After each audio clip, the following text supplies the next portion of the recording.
Hasi orduko esan behar, rapsodak antzinako Grezian poemak epikoak kantatzen zebilen herriz herri.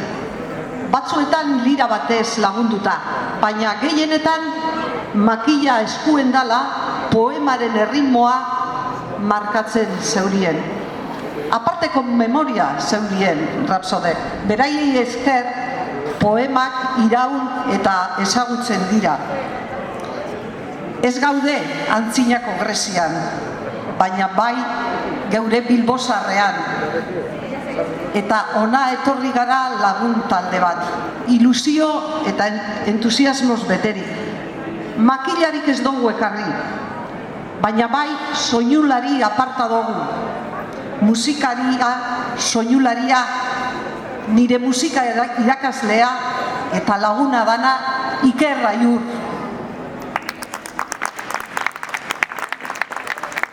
Pablo Cabañas nire eskubiak da, eskerreko eskua eta eskuinako eskua.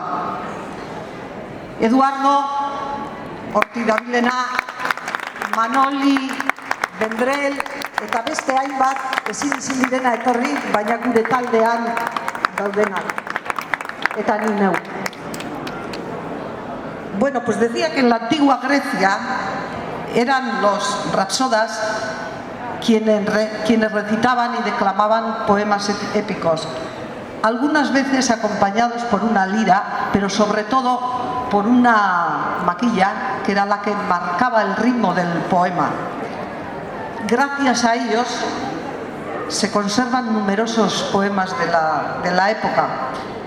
Y no estamos en la antigua Grecia, pero estamos en nuestro viejo Bilbao, en nuestro querido Bilbao, y el ritmo del poema esta vez no nos marca una maquilla, pero nos marca la música de Iker Aiur.